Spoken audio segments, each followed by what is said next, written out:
Hi, everybody. This is Mike Messier. I am joined today by Sara Lynn and Nathaniel Lee. I am here in Jacksonville, Florida.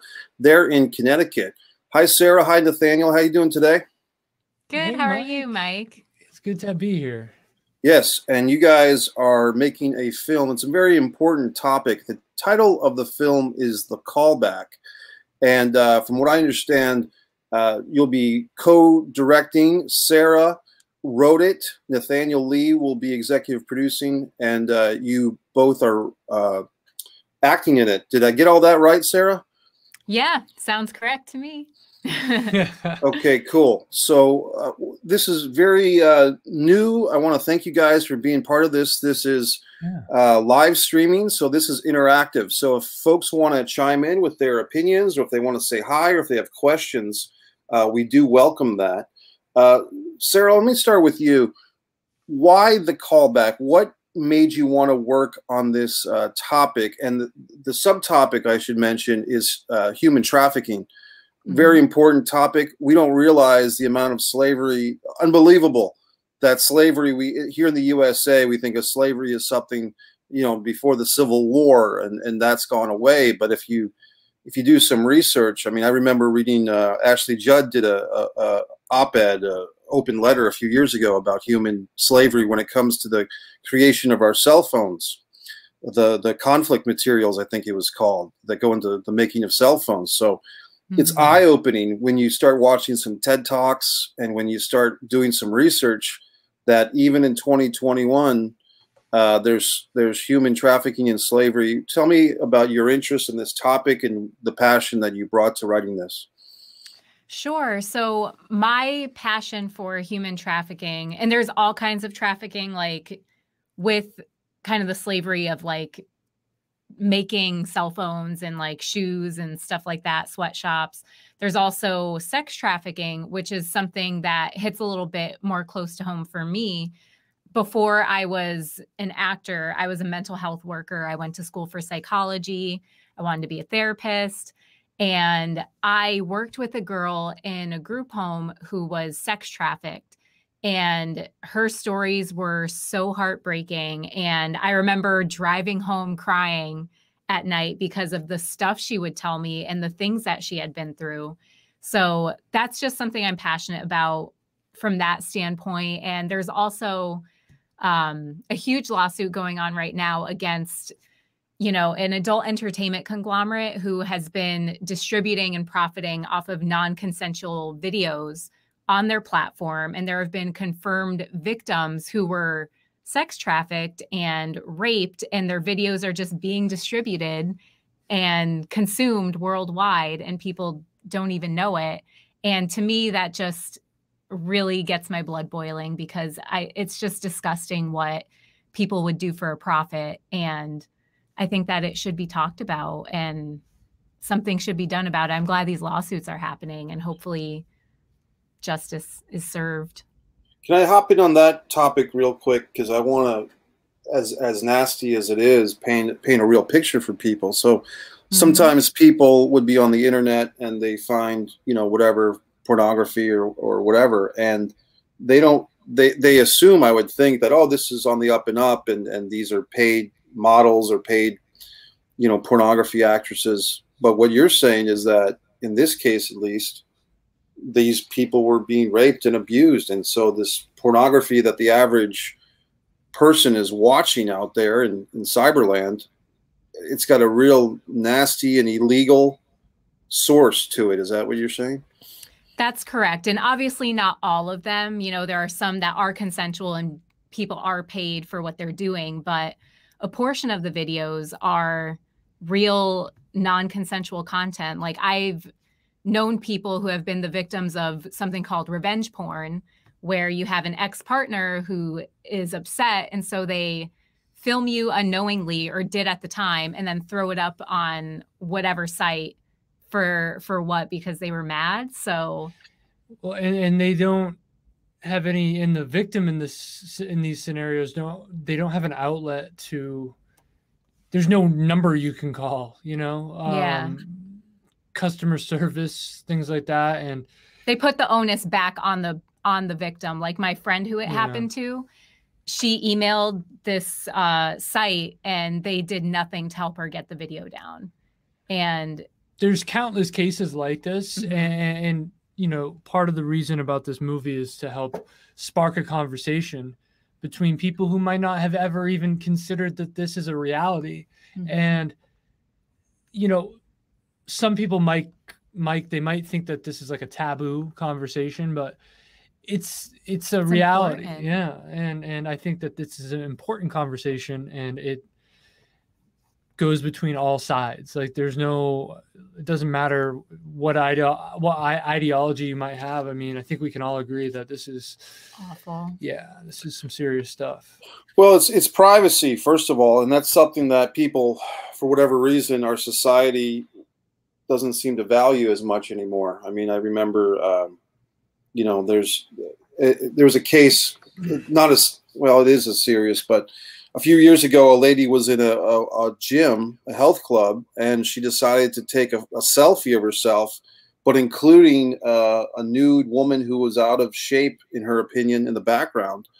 And she took this selfie thinking she was sending it in a private message to one of her friends, but she was actually posting it on one of the social media sites like Instagram or Snapchat or something like that. And basically she got sued. I think the health club even got sued, which in my opinion wasn't their fault. I mean, they can't, you know, but the lady got banned from the health club. She became the social media demon of the day. I think she was some type of celebrity herself, like some type of news podcaster or something. So the point is that is not as hardcore of a topic as the sex trafficking, but just a small sliver of how people in general seem to respect other people's privacy less and less with every passing decade or passing year. Yeah. Nowadays, even month, you know, or day. Yeah.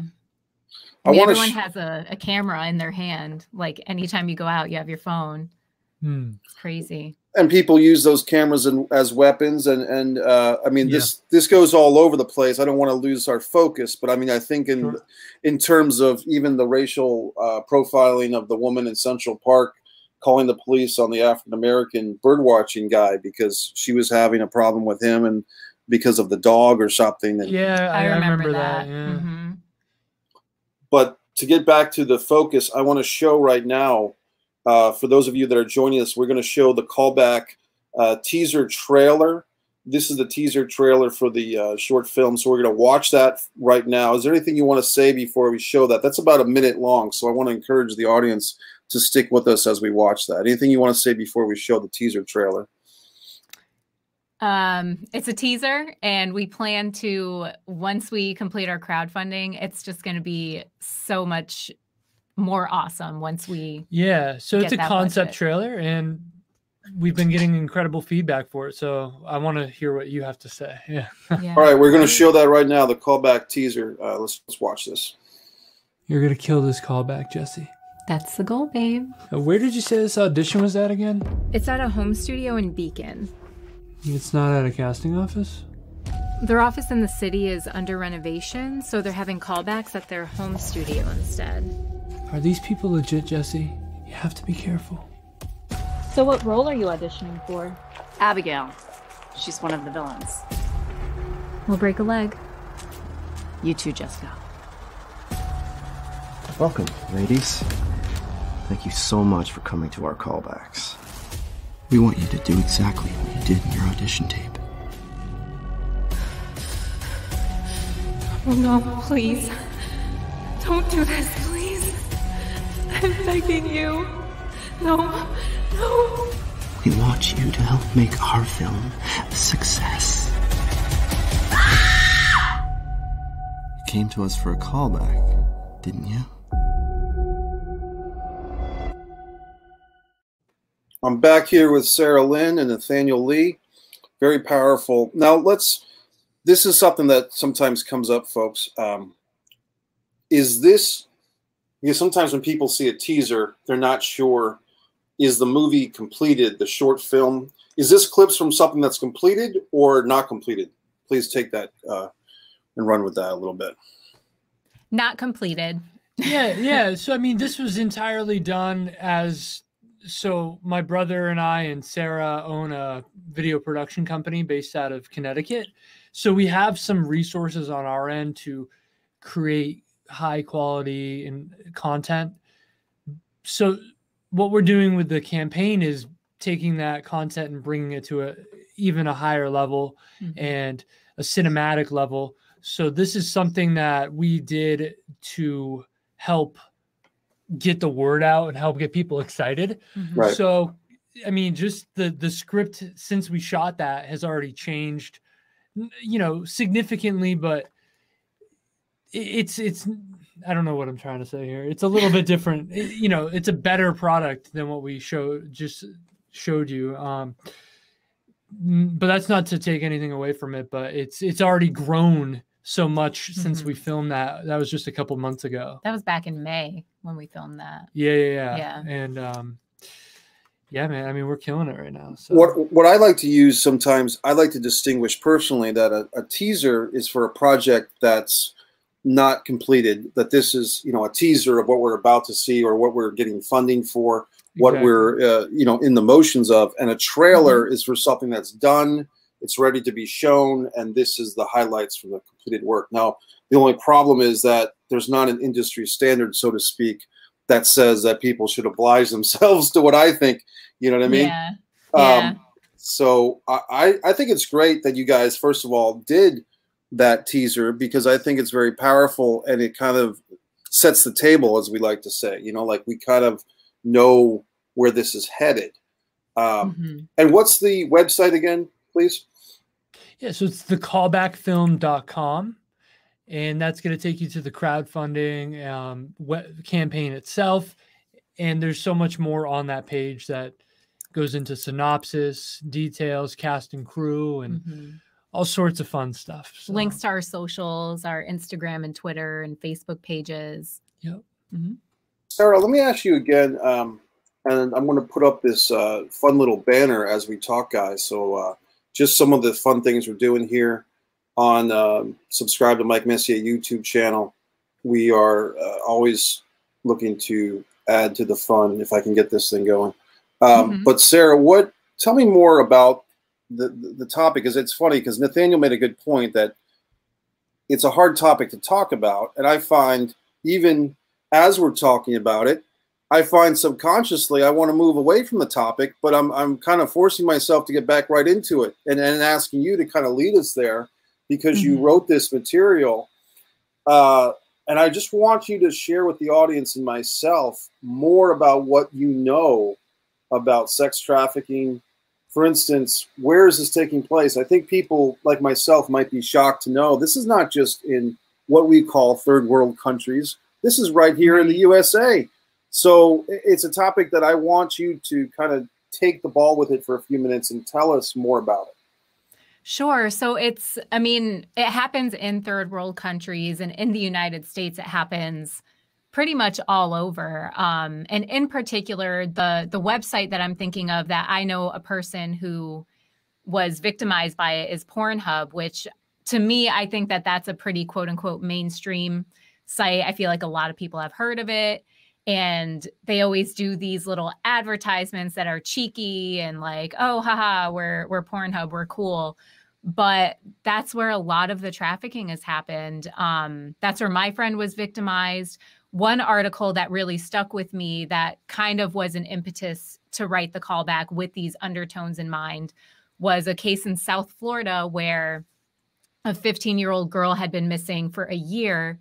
And then it was brought to her mother's attention that her daughter was on Pornhub being raped by her trafficker. He forced her to get an abortion, and she had been missing for a year. And then the mom comes to find out that her daughter is on these porn sites. She was on there, a couple of other ones on Snapchat, because I guess apparently on Snapchat you can do stuff like that. And so it's like her trafficker is profiting off of an underage girl. An underage girl who's been impregnated against her will, forced to have an abortion, totally should be enjoying her you know, her sophomore or her junior year in high school, should be thinking about getting her driver's license, and instead she's being tortured by these sick people. Yeah. Unbelievable. It's terrible. Yeah. Go ahead, Nate. Well, I mean, I totally agree. I mean, it's almost, it's like a gut punch, you know, just talking about this. And this is just one case, you know, I mean, these things happen just countless times right here in the United States and globally. And, you know, Sarah, do you want to talk about maybe like the point of the script? Like it bridges the gap between that and acting too. Oh, sure. So the script touches upon these themes, not in a way that's like hammering it on your head, like, hey, this is a PSA, this is important, right, but just like subtle undertones. And it also connects with, just because trafficking is pretty much exploitation of the vulnerable, I would say, in sex trafficking and drug trafficking and other areas of that awful subject. And we see a similar thing happen in the entertainment industry. And I would hope that all of that is coming to a halt, because of social media is so powerful. And now it's like, you really can't hide behind it. But cases like Harvey Weinstein, sure, or even Bill Cosby, yeah, Jeffrey Epstein. I mean, it's out there in the public, it's in the cultural zeitgeist at this point. And anyway, sorry, go ahead. So the script also touches upon that type of thing, because even just for me, coming across different casting calls and stuff, sometimes people are weird and are asking you to do things that are a little inappropriate and strange, but it's under the guise of, hey, here's an acting opportunity that might be good for you. And from my standpoint, an actor's standpoint, we are a vulnerable population because we want to act so bad. We just want to pursue our passion. And there are people who know that and are just waiting to exploit it. Yeah, so the film takes the concept of the exploitation of the vulnerable chasing their dreams, and, you know, intertwines that with the human trafficking element. And it's horrifying me just talking about it, to be honest. We have a comment from a friend of yours, collaborator, Benjamin. How do we say Ben's last name? Oh, Terrio. We've grown a lot since shooting. Go ahead. Hey, we've grown a lot since shooting that teaser. Mm-hmm. Yeah, we have. I mean, so Sarah was saying we shot that teaser back in May, mm-hmm, and here we are in September, which is crazy. Crazy to think about. But we've developed. So we telling this story has been so important to us because we want to help spark this conversation, like I was saying earlier. So we're like, how can we take this concept and take it to this next level? And we found crowdfunding would be a fantastic way to do it. And we teamed up with this crowdfunding guru out of Los Angeles who's helped fundraise over $8 million for independent film. Mm-hmm. He also known as the Kickstarter guy. And he's kind of guided us to this point where we're at. Yeah. And well, speaking of which, yeah, let's jazz this up a little bit, Sarah and Nate, and let's show your crowdfunding video. So people stick with us as we watch this crowdfunding video for the callback. Oh no, please. Don't do this, please. I'm begging you. No.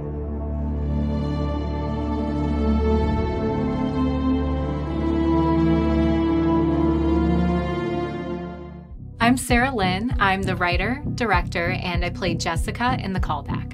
And I'm Nathaniel Lee. I'm the executive producer, and I play Samuel in The Callback. The Callback is a psychological horror short film that also has aspects of the found footage subgenre. It follows the story of Jessica, an aspiring actress who is asked to go on a callback, only to find out that the filmmaker's intentions are darker than she ever anticipated. The Callback was inspired by our lives as working actors. An actor's biggest dream is to get cast in a project, and getting a callback is a big deal. Our film takes an actor's dream of getting cast and turns it into their biggest nightmare. What I love about the horror genre is that it's a great avenue to not only entertain, but to explore deeper, more controversial aspects of life.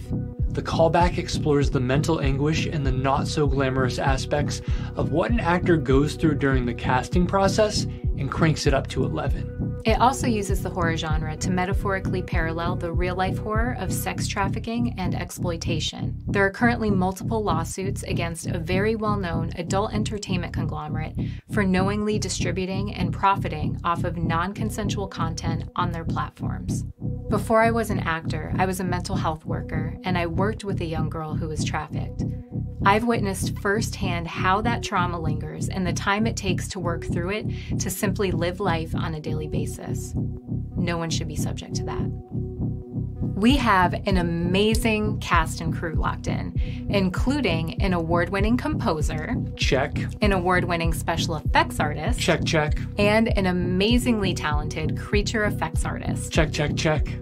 You know what we're missing, Sarah? Bodies to hit the floor and severed human remains. Ew, oh my god, no, where'd you get that? We're crowdfunding, aren't we? Yeah. So we need... the crowd. A movie is nothing without its audience, so we need and humbly request your support. You can help us by contributing to our campaign financially. Or if you can't, that's fine. You can help spread the word by sharing this video or our campaign link. We hope you join us on this incredible journey and consider investing in the Callback to help make this nightmare a reality. Okay, so what I like about it, guys, is that it's pretty straightforward, and using narrative as a way to spread a bigger message, I think, is always a great thing. And that's kind of what you're doing, and it's tough because documentary is great as well, but I think with this type of subject matter, it's so intense that a narrative, a horror film especially, could reach people that may not be inclined to watch a documentary, because as weird as it may sound, a documentary about this topic, and I'm sure there are many of them, it's almost too horrifying to deal with. But if you can kind of backdoor people's minds and hearts and awareness through a narrative, that will also serve the greater good of fighting human trafficking. So that's just my thoughts on it. No, that's 100% agreed. And yeah, those people on that video looked really familiar, though. I can't quite put my finger on it. Well, let me ask you this kind of lighter question, and before we get back into it, as a couple, a romantic couple in real life, how is it like working together? However you want to answer that question, but is it tough as a romantic couple to separate your opinions? Because I'm sure that you're not agreeing on every single aspect of the film making procedure, but is it tough to separate those professional agreements and disagreements from what you do in your personal life?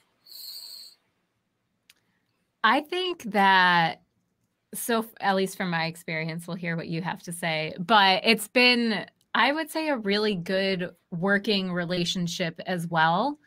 Our communication is super strong. So I would say we're really good at presenting our opinions and kind of talking them out, seeing where we're coming from with those opinions. And I think it's been awesome, like working with you. That's just from my perspective. See, I'm trying to not say something bad. No, I'm just kidding. No, I totally agree. I think being able to go through this mountain of a task, right? You know, overtaking this crowdfunding endeavor and have someone like you by my side or vice versa, It means a lot. And I think once we're on the other end of this thing, I don't know, it's really powerful to be able to do it with someone that you're romantically involved with, but still, like you said, it's like finding the balance through communication. And the boundary too. Cause I think for me anyway, like one portion of this crowdfunding process that has been super difficult has been putting it away. Like at the end of the day, because I've become somewhat of a workaholic where I just can't turn it off. And I'm like, well, yeah, I mean, it's like, and it's all on, you know, us and our team's shoulders at this point. And, you know, hopefully just getting the word out more and more. We got 4 days left, but I mean, we've gotten 82% of our goal. So it's pretty amazing. And we've faced a lot of obstacles along the way. Like Hurricane Henri. I don't know if you remember that. It was like, Mike, it was like 3 weeks ago. Right. And it's ridiculous, but it was going out to the Atlantic Ocean. Like they're like, yeah, it's leaving. And then the next day they're like, oh, by the way, it's made a direct turn to Connecticut. And it's supposed to be the first hurricane to touch down in 31 years. And I'm like, are you like, this is like the 4th day of our campaign. Yeah. Right. And I was like, man, this is ridiculous. But so like we had to evacuate for that. And because we couldn't afford to lose power for a day. And I get what you're saying, because here's the thing with creative people, and, you know, I do creative projects myself, and, you know, like the Avalonia Film Festival, you know, I'm running a short film festival. I've got my book, A Distance from Avalon, on Amazon. And for the creative person, and especially with you guys, where you have a real humanitarian cause to fight the human trafficking and the sex slavery and the sex trafficking, it's a great cause. You're totally invested 100% into it. You've got a deadline. And I think with some of these, you know, crowdfunding, it's like an all or nothing type of thing. So you're really trying to push, and then, you know, Mother Nature comes in with this hurricane or whatever it's going to be. And suddenly people like, yeah, we'd love to help your campaign there, but we've got to go out and buy toilet paper, or we've got to move our family to safety. So it's tough as an artist, film especially. It's a collaborative medium. You're trying to raise money for this thing. And now doing the crowdfunding, the potential people that could help you are concerned about their own safety and their own survival. So I can imagine that that was a tough situation for you guys. Yeah. And, you know, I mean, we've just looked at everything as speed bumps and figured out solutions to everything thus far. And I mean, we're really close to our goal, and it's really exciting. And I'm confident we're going to bridge this gap with it by Friday. We end at Friday. Campaign ends this Friday at 11:59 p.m. Pacific time. So we have some time left, but I also think the closer we get to the end, the more urgency there is. So, you know, people are more apt to donate and contribute rather. And but we're close, man. We're real close. Well, you say you're at 82%. I'm looking at it right now. Or 81 maybe. Seed and Spark. You've got 4 days and 14 hours left. 28,670 of $35,000. That's pretty good, guys. So yeah. What I'm hoping is that, you know, people see this video, this interview, and they want to help in. And then what I think is fun about Seed and Spark and some of these other crowdfunding things is that you've got different perks. Sara, if you want to talk about some of the perks that people can get, crowdfunding coach for $101. Oh, yeah. From the Kickstarter guy, the collector. This looks like a really good perk for a big one of $300. The Transylvanian. These are some of the higher end, but of course people they don't have to donate. They can donate as much as they want. But the cult initiation for $10. Tell me more about that, Sara, the perks, so to speak. Sure. So at the very basic cult initiation, you get a thank you, a little video that we've created, and a social media shout out. 25, you get the same thank you and social media shout out. You get a nice little profile picture with a callback banner on it. And then my favorite perk wait, you left out huge things from that. They get to see the movie before it's released. Oh my gosh, Sarah. yeah. On 25, you get to see the finished movie, which is important. Well, I mean, you figure like a movie ticket's like 10 or 15 bucks. This is 25, but you're getting the movie beforehand, before private release. And all those cool, I didn't want to cut you off. But. No, that's okay. I was thinking of my favorite perk that I'd like to talk about, but that comes after the $50 perk is the philosophical stoner. And you get the same things, the social media shout out, the thank you banner, and you get a really cool Baphomet graphic. We have an amazing Baphomet mask that's going to be used for the movie. And you get a really cool graphic, a personalized one with that, and you get a commentary copy of the film plus the theatrical finish, private release. Yeah. And my favorite one is the sex obsessed one perk, and for 100 you get all that other cool stuff plus you get your face photoshopped onto one of 3 iconic horror movie posters. And we have The Shining, where Jack Nicholson is like in the door. We have Hereditary, and we have Child's Play. So you could be Chucky. That one seems to be the most popular. We've gotten, I don't know how many people, but there are a bunch of different The Shining and Hereditary and Chucky posters floating around on social media. Yeah. And, you know, that one's interactive. So I think that's why a lot of people are doing it. Mm-hmm. The crowdfunding coach for $1 more, the 101, for other filmmakers who might be watching this interview, this might be a good option because your friend, Justin Giddings, who is the Kickstarter guy, that's his kind of handle, his nickname, but it says Justin Giddings is an amazing resource, fostering 200 campaigns to date, almost 8 million raised, and has a 98% success rate. Yeah. So for other filmmakers that might be watching this interview and thinking about their own projects, which is a lot of filmmakers, this is something that they might want to consider. It might be worth the 101 just to get some advice from the guy that's helped you, this Justin Giddings. Yeah. Justin is fantastic. And that includes a 30-minute phone call with a premium crowdfunding coach. And this guy's like the top of the industry when it comes to this stuff. And you know, we wouldn't be where we're at without his mentorship. Yeah. And we got referred by one of our producers to this guy, and it's incredible, really, because we actually put in 3 or 4 months of prep work before we launched just to be prepared for the launch. And that was like all through Justin. And it really, if you have any questions or ambitions to make your own project, whether it's a short, feature, or whatever, I'd highly recommend that one.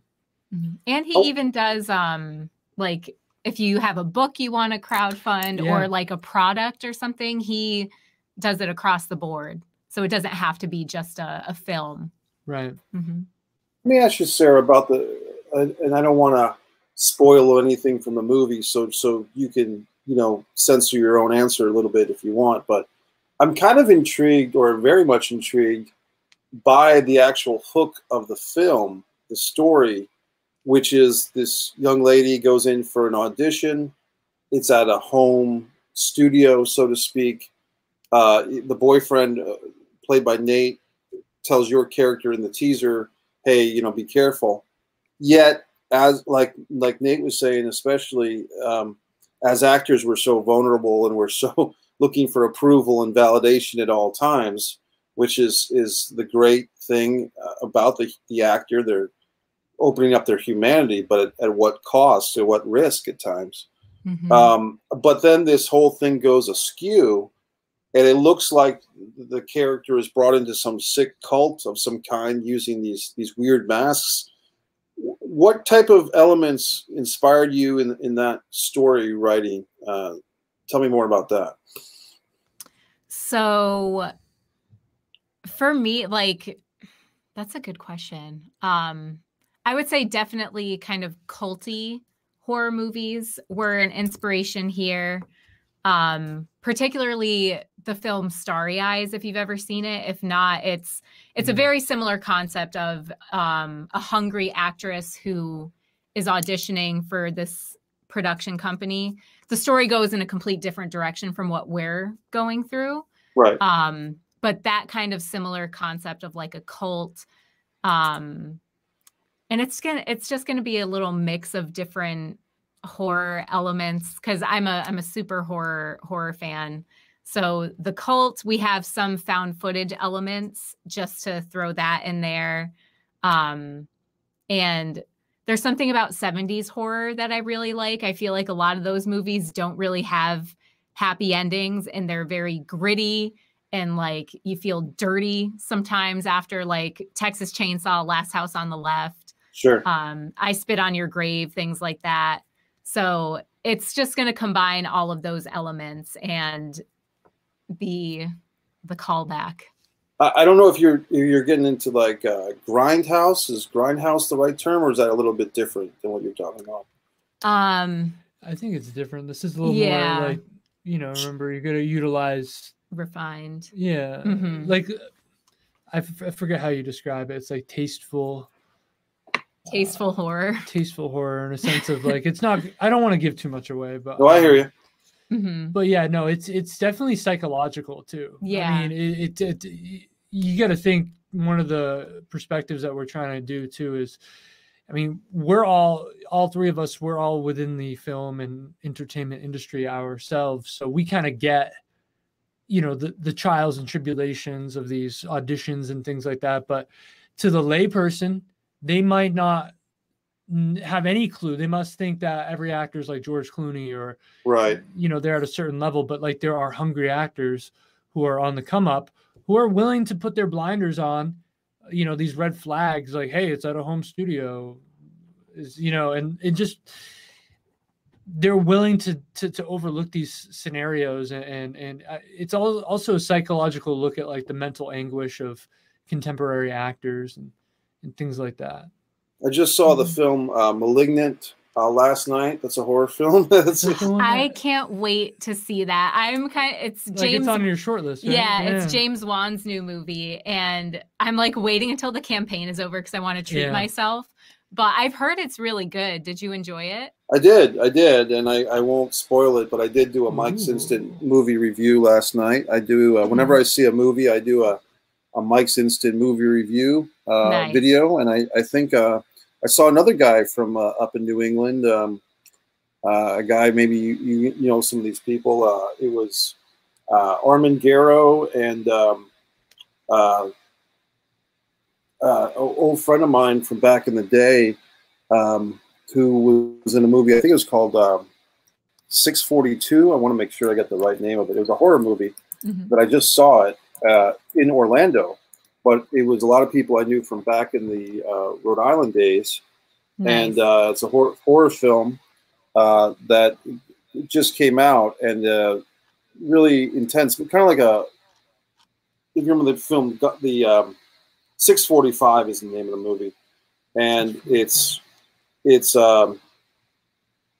Armin Garrow, Michael Reed, who lived in Rhode Island for a long time, Ali Marshall. They're in this horror film that's like the Groundhog Day of horror films. That's what I'm trying to say. So I just saw that in Orlando, and it was nice because I go to see this movie and I know like half the cast. You know what I mean? That's so cool. Yeah, it's always nice to see people that you've known doing stuff. And but yeah, I go to most horror films that come out. I've really been impressed and enjoyed the Conjuring series, Annabelle, and A Quiet Place, the part 1 and part 2. I've seen them. Those movies. I thought both of those were great. Did you see the Halloween 2018 one? No, I did not. I didn't see that. So good. She got me hooked on this, man. She showed me that, and the Halloween Kills, which it's going to be a trilogy. The sequel is coming out this October. Right. We're going to treat ourselves once we're done the movie with that. So the OG Halloween is my favorite. Now the Rob Zombie ones were different than what you're talking about, right? Because that was somewhere in like 2006 was Rob Zombie. Yeah, Okay. I can which speak on that. I wasn't a huge fan of his take on the movies. Like, I love him as a musician, but I've yet to find one of his movies that I can be on board and be like, oh yeah, I really like that one. So I was just not too happy with his remake of Halloween. But Halloween 2018 dismisses like all of the sequels that came out after the original in 1978, and it picks up. That would be like 40 years later. Yeah, 40 years after. Jamie Lee Curtis. Yeah. It's awesome. It's so good. Yeah. I guess what kind of gets me, I guess in a good and bad way, guys, is sometimes when these films, not these films, but a lot of films have different universes. And for instance, the Spider-Man series has got 3 different guys playing Spider-Man. Oh, yeah, and, I saw that. You know, and even Incredible Hulk, you know, was it Edward Norton and Mark Ruffalo both played the Hulk within 5 years of each other? Yeah. Right. Yeah. As a consumer, I get a bit frustrated because I feel like, hey guys, if you don't have a game plan for this, why are you taking my money every time I go to the theater? Now, the good side as a consumer these days is that a lot of these AMC and Regal have subscription services. So you can see a lot of movies for like 18 or 20 bucks a month. Yeah. So I mean, had a couple of friends who did that. They really liked that. Oh, it's great. I mean, Regal Cinema here in Jacksonville, it's 18 bucks a month, and AMC is about 22. But you're literally just paying the subscription fee, but you're not buying a ticket every time you see a movie. So I encourage people, even if you're just a film fan, you don't have to be a filmmaker. But to me, it's important for a society to keep the film industry going with actual movie theaters. Yeah. I think that there's a value to that exceeds the Netflix and chill mentality. For sure. Absolutely. Yeah. Did you see that Blockbuster documentary? I think Kevin Smith might have been doing it. I forget. On Netflix. I forget what it was called. It was really cool. It kind of raised that same point, and it's like, hey, look, you know, theaters are necessary, and it's you know, everyone, there's an argument like, oh, I can just watch whatever I want when I want by streaming, but it's like a full experience, you know, watching something at a place, a venue that is specifically for watching film. You're in it with the crowd that is there, and there's something about that. And I don't know if you saw that Scarlett Johansson lawsuit. Yeah, with Disney because of yes, go ahead. Yeah, with Disney, I mean, pretty much because it was in breach of her contract, because she would get a percentage based off of the theatrical release, which, I mean, tons of actors have done that. Jim Carrey did that on a lot of his projects. Like, hey, pay me less money up front, but let me get X amount of % on the back end. And they're making so much money doing that. But then Disney's like, hey, you know what? We're going to stream all this stuff knowingly using whatever. I don't want to. Disney Plus. Well, using different reasons to be like, no, we're not gonna show that in theaters. And Scarlett Johansson, I think she won it. I'm not sure what happened. She did she win? Because in my opinion, people were giving her a hard time, and Disney was saying, well, you know, you're being selfish. This is a pandemic, blah, blah, blah. But is she not entitled to get her fair share of the cut? You know, I think it's, I don't want to get into too much of that. But like, a mouse will come sue all of us, right?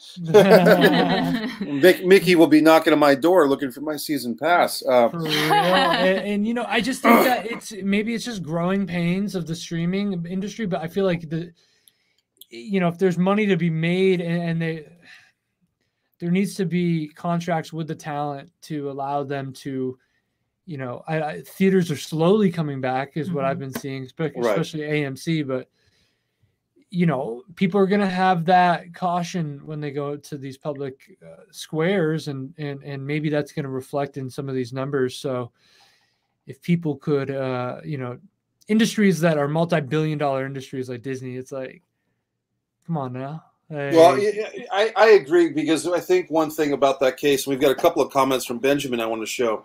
And was Benjamin your DP, your director of photography, cinematographer for the teaser?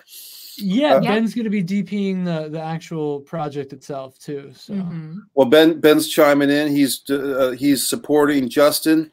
The amazing Justin has been an amazing resource for the campaign, and Benjamin agrees with me.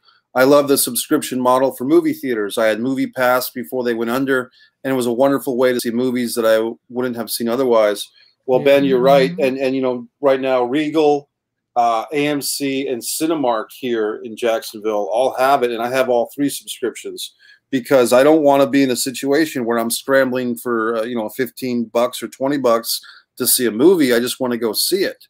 And so I don't mind paying the monthly fee because then you also get a discount on your concessions. You get to pick your seats in advance, and you get special perks like that movie, the musical last this past summer of 2021.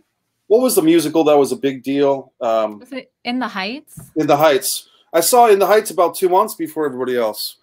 Because that's cool. Yeah, Regal gave me a pass for the special premiere, like a premiere. So I go see this movie In the Heights. I'm like, well, this is going to be a big hit. And then I'm waiting around, and nobody's seen this thing for another 2 months, and I already saw it because I had for free because I had the Regal app. So I mean, you were in the Heights, man. You were. Oh yeah, I was right in the middle of it. But I'm telling you, I'm really proud of you guys. You guys are doing great things here. Like I said, and you guys pointed out yourselves that this topic of human slavery, like I said, if people can find this article by Ashley Judd, it goes back several years now, 7 or 8 years. But Ashley Judd wrote this kind of open letter to the world about how, I think it was called Conflict Minerals, if I'm not mistaken. But the minerals that actually make our cell phones oftentimes are mined by people that are slaves. And here we are in the middle of the USA, and granted, we've got our problems too. But people who have nothing and are being used as human slaves are sometimes digging up these materials that are used for our cell phones and our laptops and all these wonderful gadgets that we're even using right now as I'm talking to you. You know, and so we think about it, but then we don't think about it because we don't want to think about it. You know what I mean?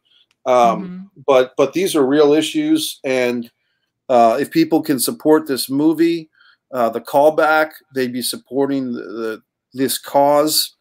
And I did want to ask you, Sarah, before we wrap up about this. You take your time with this answer, but you mentioned that you worked in the mental health industry. Or the mental health profession as a counselor. And you mentioned one case in particular of the young lady that had been a victim of sex trafficking.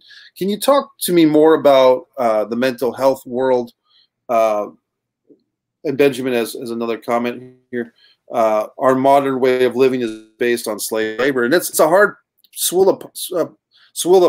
hard pill to swallow, Benjamin. But what you're saying is true. You know, when I go to the Dollar Tree, you know, pretty much 5 times a week, I think about, where did all this dollar stuff come from? You know, how am I buying all these things for $1, 4 rolls of toilet paper for $1, or a box of cookies for $1? How is that working? You know, like, how does that even happen? You know what I mean? Right. But Sarah, if I could go back to that question about the mental health, can you tell me more about what you saw working in mental health, please? Sure. So where to begin? I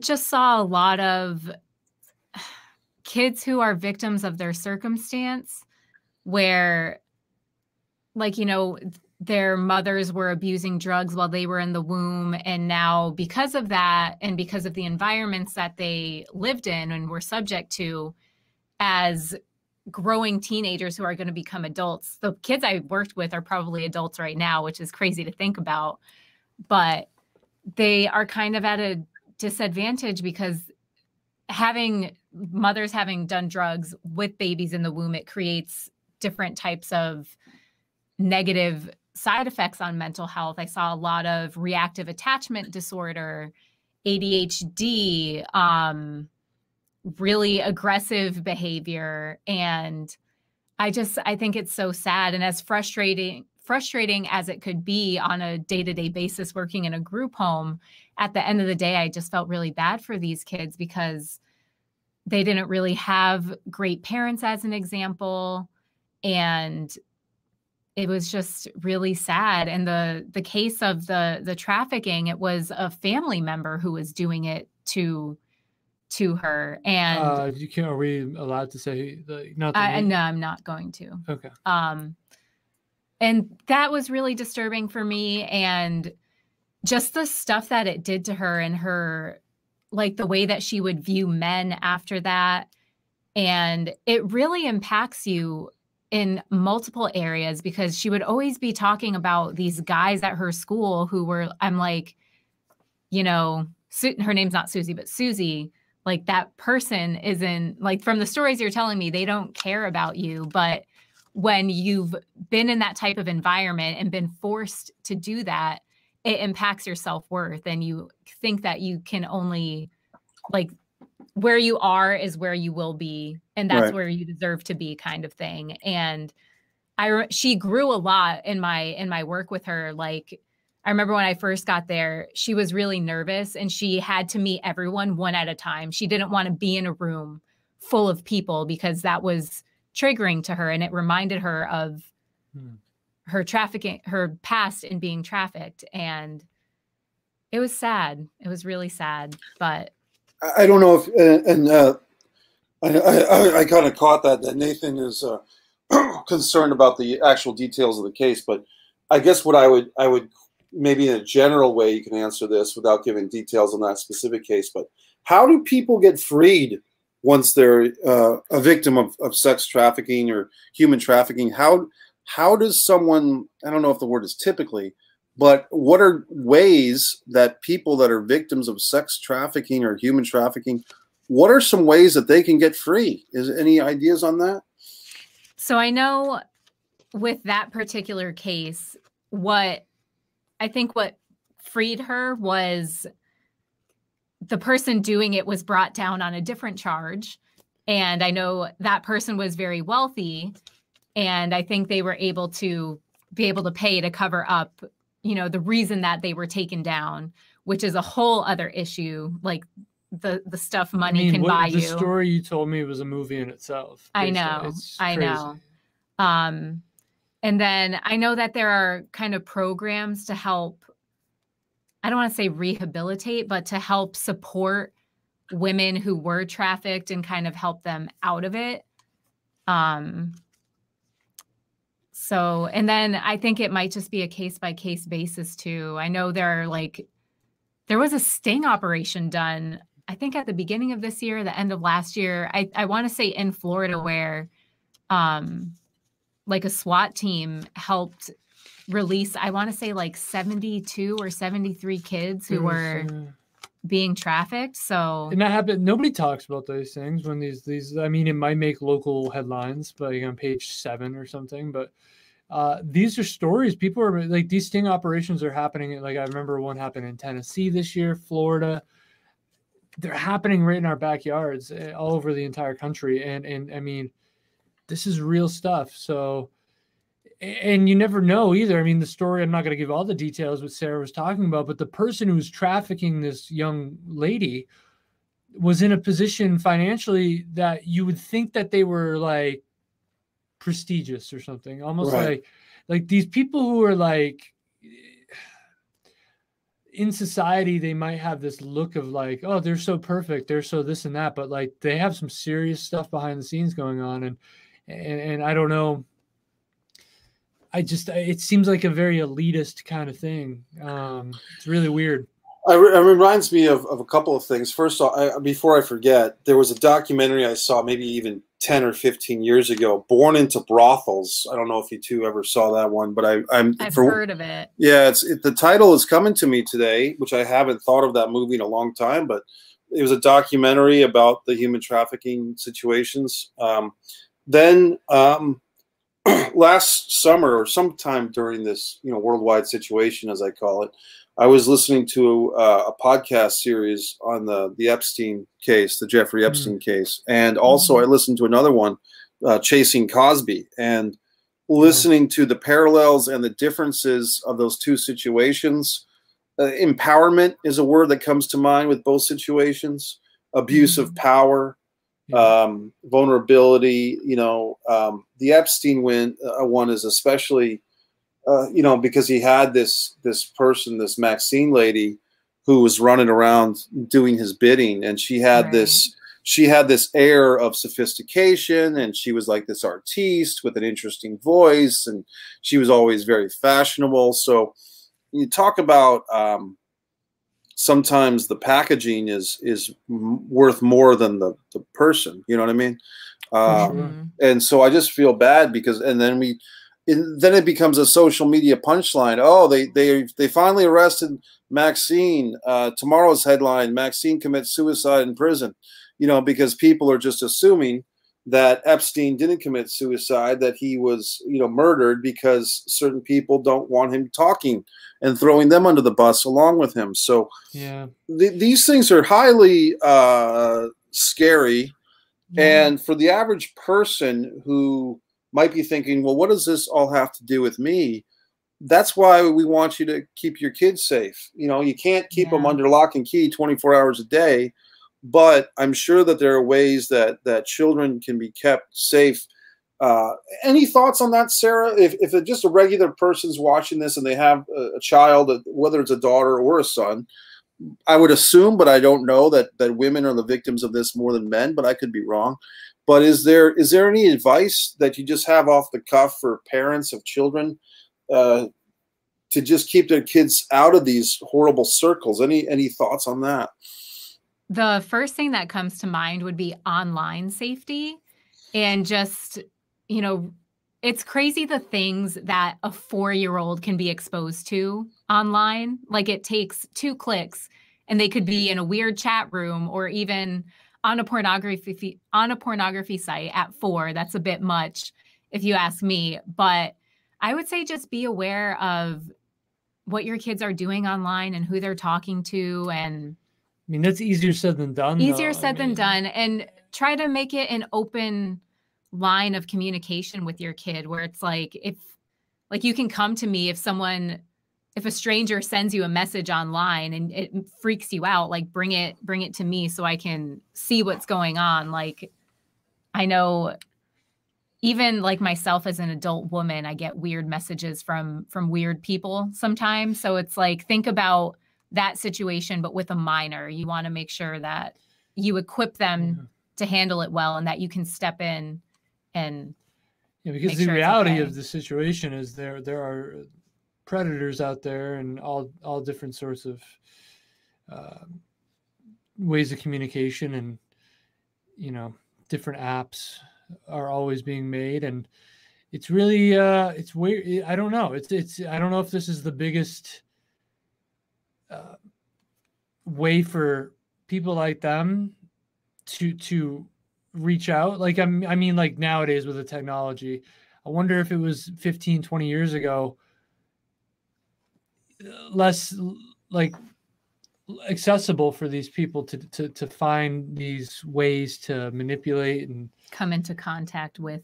I'm wondering if it's like, I honestly don't know the statistics on like how many people are affected by this, and I'd imagine it would be quite a bit. But yeah, I remember when I was a kid, the whole thing was, as a kid, the world is such a weird place because you get mixed messages. You know, there was some campaign or something, or some child song or slogan: "A stranger is a friend that you haven't met yet." But then you turn around and it's like, don't talk to strangers. Stranger danger. Stranger danger, right. Yeah. Don't talk to strangers, stranger danger. And then there was this other thing: a stranger is a friend you haven't met yet. Or, you know, Mark Twain or Will Rogers, you know, I had never met a man I didn't like. You know what I mean? So we, as children, it's kind of like, how do you decipher between the good stranger who's just your next best friend and the bad stranger who's going to cart you away and kill you or something? And I think it's tough for kids, and it's tough for parents too, because you don't want to live in a paranoid way. And we're always told, oh, you just be happy, you know, don't worry, be happy. But at the same time, if you're kind of going through life naive and thinking that there's not danger out there, you could be the victim of something horrible. You know, back in the day, it was, you know, the car pulls up to the playground and the bad guy has the handful of candy. But I mean, I saw a video not too long ago where a kid was actually defending herself. I think it was a girl, you know, 11 years old or 12 or something. A guy was trying to scoop her up. You know, she was waiting for the school bus, and this jerk pulls over, and he literally parks his vehicle and tries to scoop her up, and she's like fighting the guy, and the guy bailed. And I said, well, that's great in this situation. I don't know if the girl had trained in martial arts at a young age, and good for her if she did. But I was also thinking, man, you know, if she wasn't so in tune to what she was doing and such a fighter, literally, she would have been the victim. And I don't know if they caught that creep or not, but just a weird world. And like I said, it's tough because we don't want people to live in a way that they fail to go outside and enjoy the sunshine, but at the same time, you've got to be aware of all these things going on. Yeah, definitely. It's a weird thing for sure.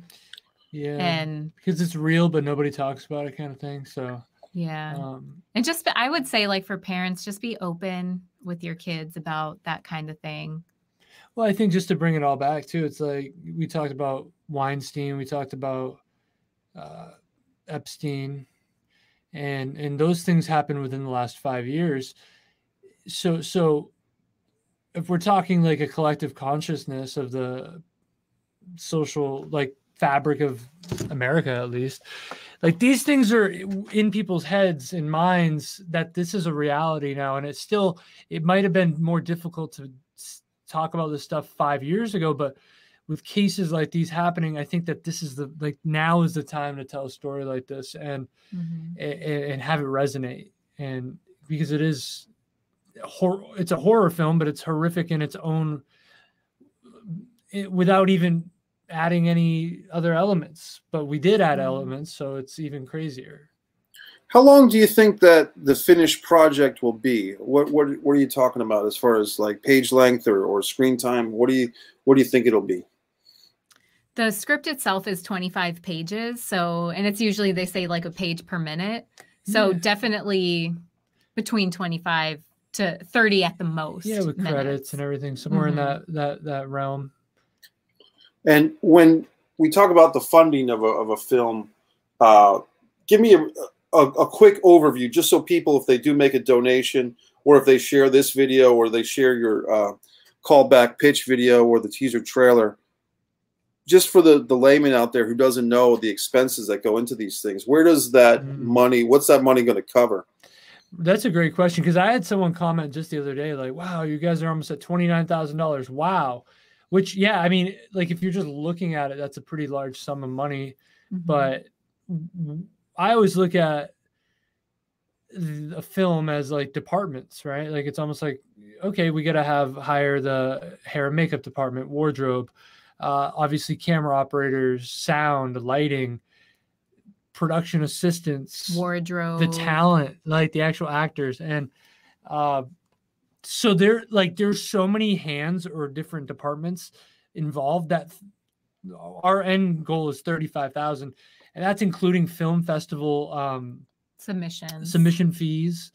So and we got to get insurance, like, on the set for different things, and there's a lot that goes into it, and it's not like that money's going to like just a small amount of people. Everyone's like, well, that's a lot. Well, not really when you divide it amongst a lot of different, dozens of departments and that are working across like a couple, like 3 to 4 or 5 days. Like, you got to pay almost them. A week of production, and then in post-production we have our, a colorist, sound designer. We have a composer. She's amazing.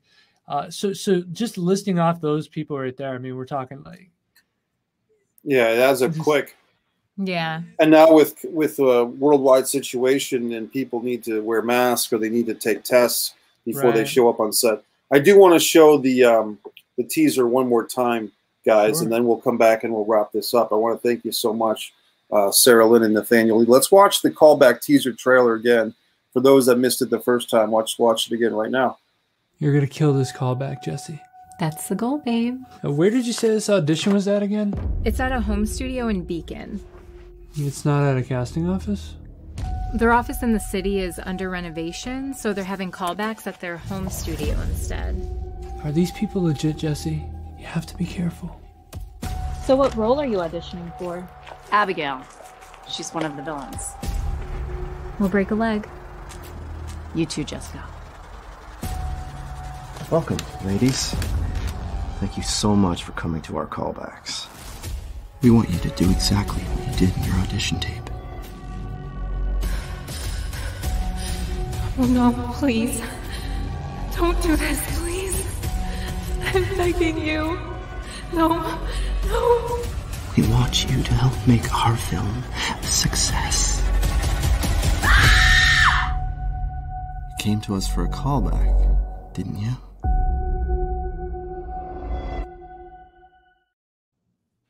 It is actually kind of the nightmare of the actor, or because I still have friends in New England that I talk to, and we do as actors get so worked up about callbacks and auditions and did they like me and did I screw up, and the vulnerabilities are really there, you know. Yeah. And I mean, I think about all the times that I drove from Rhode Island to Boston for auditions for big movies, and that sense of butterflies or apprehension or whatever you want to call it. So I mean, you guys have chosen a nice way to, I don't know if nice I guess is the way, but a good way of introducing the horror into this situation, and where the nervousness of the actor's audition gets into even bigger trouble. I did want to comment on some of the other actors in that piece. I thought the guy that plays, I'm assuming the movie producer or director, good acting on his part. He looks very creepy in that.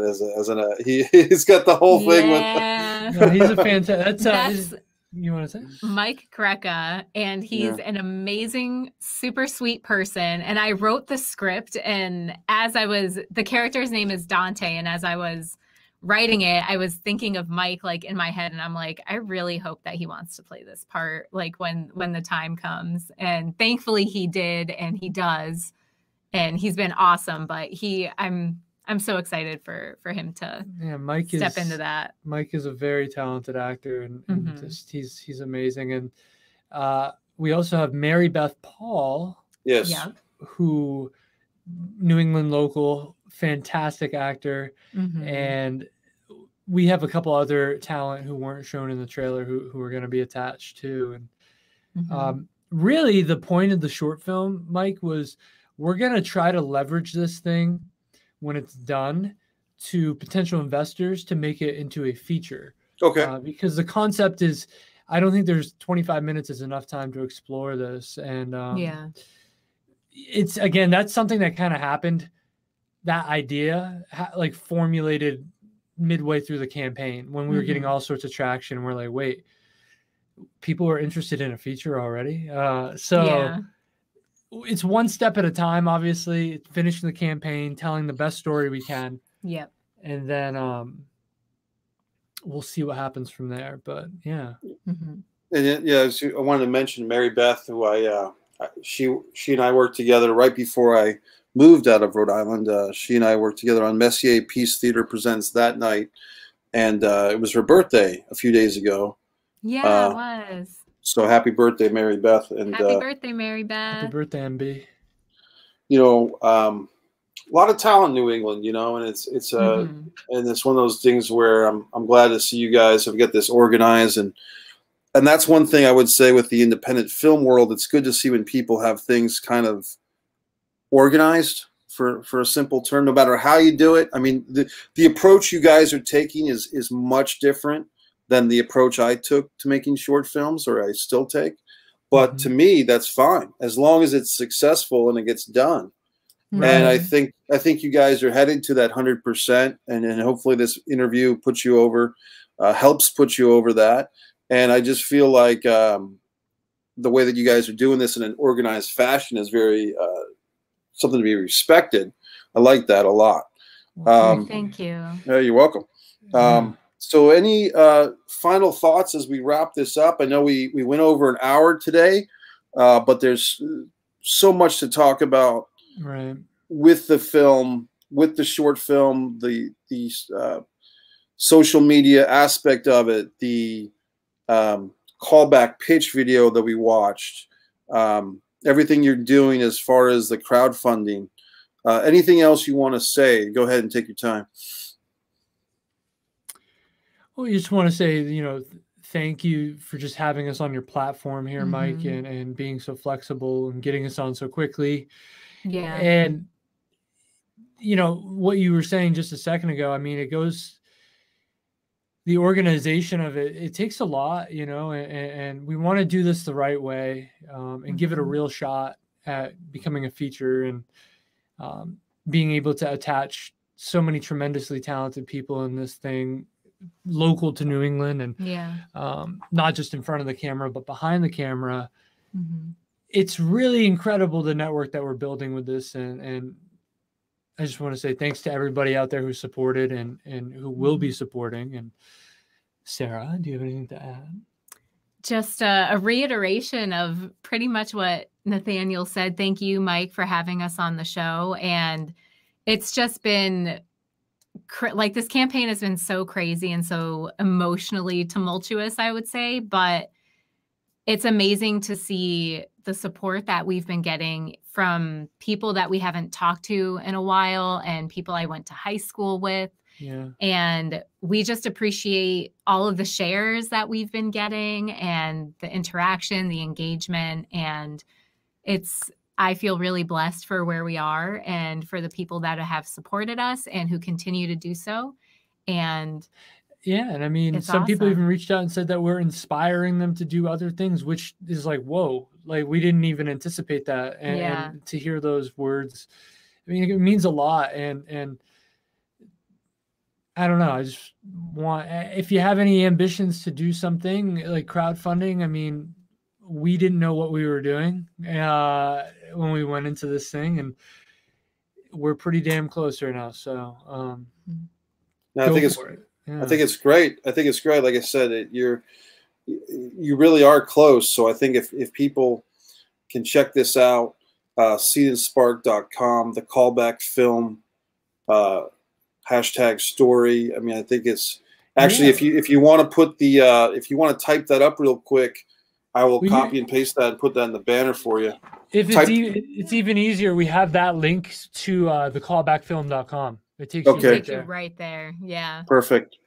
And I think it's really exciting, guys. Here we go. Thecallbackfilm.com. So right there at the scroll at the bottom. Very exciting stuff, guys. I'm pulling for you. And you're welcome. And I think for my part, folks, if you're a filmmaker, Avalonia Festival until October 4th, accepting submissions of short films 21 minutes and under. We also have categories. 21 minutes and under, 3 minutes and under, and 1 minute and under. There's a New England short film category. There's a Florida film short category, North Carolina, a Rhodeywood, North Carolina short film category. But most categories are international, and we have a lot of entries from across the world. And that's cool. It's very cool. Yeah, we're in our 6th edition. This will be our third live event in Florida. And we had 3 live events in Rhode Island before that. So, I mean, I wish ours would come under 21, but I don't know. Well, you can always submit the teaser, because we do have a teaser trailer category, and we do have a film poster category. And man, you gotta check out the poster. Yeah, the poster's pretty epic. Not sure if it will be this year or next, because I don't know if it should come out before the actual product or what, but that's cool to know. Yeah. Yeah, well, you know, the thing with Avalonia Festival is there's a lot of stuff. I mean, that would be a whole other thing. But basically, I wanted, as a filmmaker, I wanted to create a film festival that I would feel good about entering. And part of that was, you know, the basic tenets were keep the entry fees, you know, moderate, you know, doable. Keep the entry fees doable. And let me have a category that I have a shot at winning. You know, and for instance, some festivals just have drama and comedy, and that's it. But for me, I break it down by vampire film, canine film, feline film. A little bit specific, but it's the point is there's so many types of movies. And the other thing is with Avalonia Festival, the only movies that get into the festival have won an award from the festival. So if your short film is accepted into Avalonia Festival, that means you've won an award. I don't accept 100 films and only give out 10 or 20 awards. It's the ones that are accepted have won their category, or they've won a special award created to recognize their film because the film had to be into the festival because it was so good, but maybe it was defying genres or whatever. So it's a different type of festival, but people seem to respond to it. And avaloniafestival.com is how I do it. But for what you guys are doing, that's the type of thing. And my own book, available on Amazon, A Distance from Avalon, When the Dying and the Dead Reunite, with the cover art by Nazar Germanoff. So that's cool. I get the hustle, guys. I really do, because I'm doing my thing. You guys are doing yours. But I really like that you're taking on this topic of sex trafficking, human slavery, fighting this stuff, bringing awareness to it through the callback, through narrative film. Yeah. So I think that's it for me. And thanks to your buddy, Ben. For hooking us up. well, Ben had a lot of cool, Ben, just to give him another shout out here. How do I say his last name? Ben? Terrio. Terrio. Okay. Ben Terrio, your cinematographer, your DP. And that's great when you have, I didn't want to say that about your cast and crew. When you have people like Ben, Mary Beth, the other actors involved that stand by you and grow with you and support the project, that's got to make you feel good, right? That has been amazing too. Like just the cast and crew that we have is very much all in.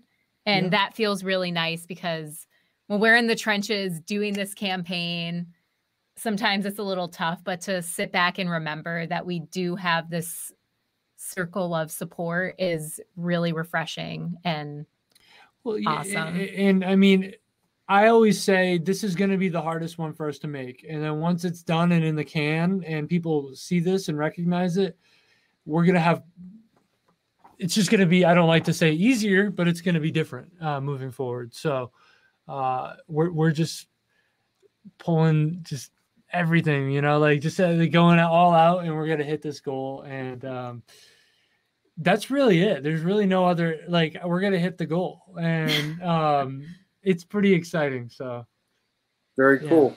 Any social media? We know the website is thecallbackfilm.com. Any further Facebook or Twitter, any other social media that we should mention? Yeah, Facebook.com and Twitter, they're all at the Callback Film. And Instagram too. And Instagram, yeah. We kept it simple, the same across the board. Smart move on your part. Okay, Sara Lynn Nathaniel Lee, thanks for joining me today. Lots of fun, man. Mike. Appreciate your time. Thanks, guys. Mike Messier here to talk about the Callback with Sara Lynn Nathaniel Lee. Subscribe to Mike Messier YouTube channel. Thank you so much.